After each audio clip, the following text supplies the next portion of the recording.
watching the pitch. I will now open it up to Tejas to ask all the questions he wants of Akhilesh. Tejas, it's all yours. Yeah, sure. So let me just start by digging into, your customers. Yeah. So you've been in operation for 6 months, right? 6-7 months, yeah. Right. So what are your sales till date in 6 months? The sales have been around, around 1,000 sales. 1,000 units, in total, right? yeah, till now. So that's roughly around say 500 rupees per unit. That's how much you're looking at? Yeah. ARPU is around 500. Okay. Now let's say suppose the product is priced at let's say 100 rupees MRP.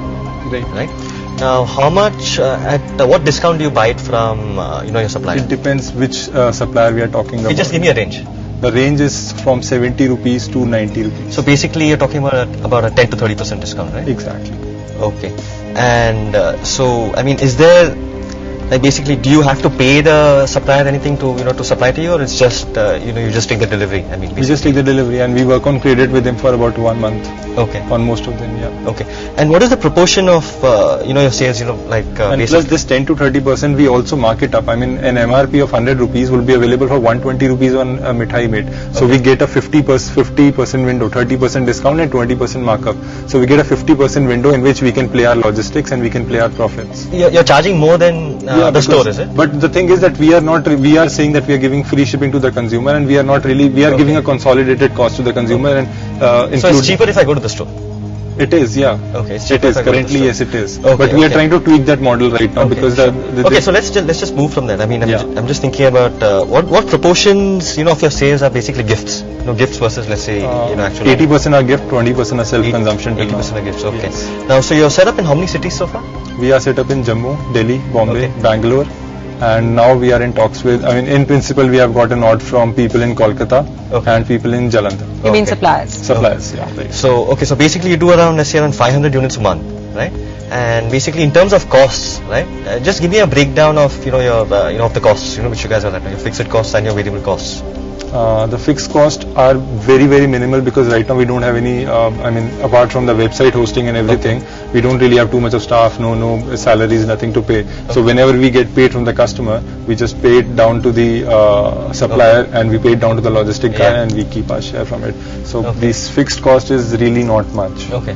In terms of variable costs, basically... So it would depend upon the order. The shipping, right? It would be shipping plus your supplier, the mithai vendor. Okay, so basically we can leave out the mithai vendor. Now how much does it cost you for the logistics and the shipping? What arrangements do you have over there? In logistics we have got multi-tiered arrangements, as in for 6 hours to 24 hours turnaround time, we have got tie-ups in city level. From city level we move on to the national level. So these are tie-ups with logistics companies, fellows, and as well as we also keep there are people who are available on day-to-day basis if you need them. So basically if I look at your company, how many people do you employ right now? None. So it's just 4 of you guys, and everything is outsourced. It's just a completely outsourced model. Yeah. So basically, let's say just a hypothetical scenario, right? Now suppose your orders go by 10x. Like suddenly everybody's sort of MithaiMate and your orders just go dramatically, right?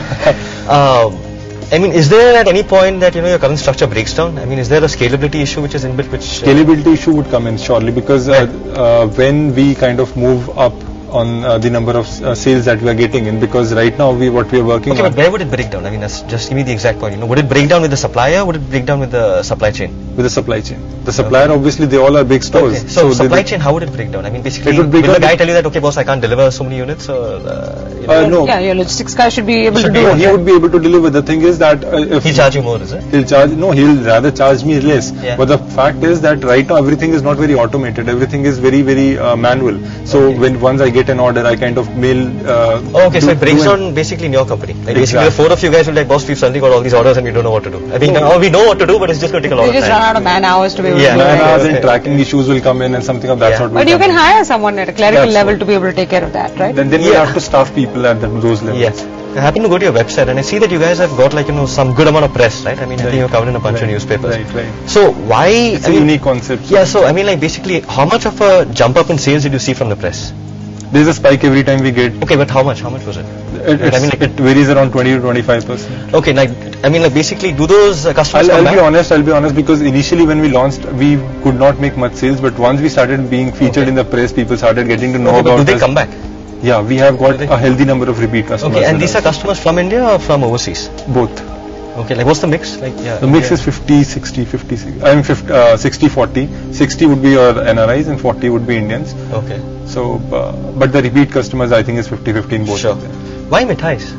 Why mithai? Because I told you people are doing flowers and all, and nobody's doing mithai. And that's not true. If you get onto rediff.com, I think you can actually send out a box of laddus. You may not have as much variety as your website has, so but you can. I mean, it meets a certain purpose. If you want to send out a box of laddus to some, if you're living in Canada and you want to send a box of laddus on Rakhi Day, you can do it. It's about doing it properly. In fact, it's cheaper than what you. See, the problem is this: is that if I'm sitting in San Francisco and I need to send something to, let's say, Bombay, right? I go into Google and I think, I don't think, okay, I need to send a box of mithais. I think I need to send gifts, and I go into gifts to India, and then a whole lot of choices come up, and then it's the question of, it's not just mithais, but then you're competing against, other goods as well. I mean, basically, your customers thinking, hey, instead I could send like flowers or chocolates. Or diya thalis, or little god idols, all of those. Yeah. Those things we kind of include in our hampers. I mean, diya thalis and your Rakhi thalis and your Bhai Dooj thalis and all those kind of little modifications we do in our site as well. I mean, so do you see yourself more as a gifting portal or like or as an online store? We started off as a gifting portal. The gifting part remains there, but we want to move on to something of a mass consumer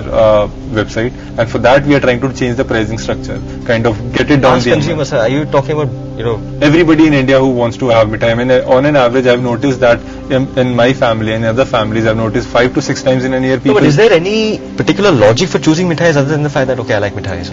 No, it's not that I like mithai. It's just that it's a market, at least in the online space, nobody was doing it properly, and I thought I can exploit it in the proper fashion, so we started doing it. So, and plus we can scale it up to other things like cakes and it's interesting because it's a food item that needs to be consumed very fresh. So often people prefer, if you're buying it for immediate consumption, you prefer to just walk down to the closest store and buy something as opposed to get onto a website, locate. I think that's a great point, because I mean there's an element of instant gratification in mithais, because you're like, hey, that instant gratification will come from my side, because I was discussing it with somebody. Like suppose you are from Chennai and Mysore Pak is very famous in Chennai, and you happen to relocate to Delhi and you don't find Mysore Pak anywhere, and you know that the next morning I can deliver it to you. You'll definitely come down to my site and get it.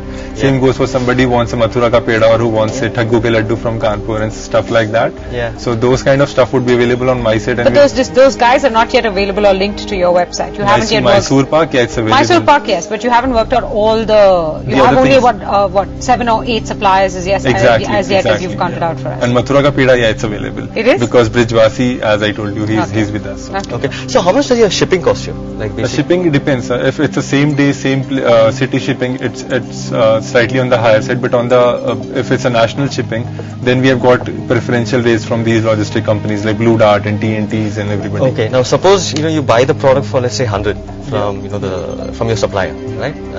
How much extra are you paying for shipping right now? Like, let's say, just give me a percentage. It's like 10%, 15%, 20%. Yeah, 10 to 15%, depending upon which place I'm sending it. Okay, so 10 to 15%. Exactly. So how much are you looking to raise? We're looking to raise about the seed fund of 20 to 25 million. 25 lakhs, is it? And how do you want to spend that? We're going to spend that in 3 ways. We want to staff more people. We want to do some technological investments. As I told you, we are still working on. Where are these people going to come in, like the people you want to staff?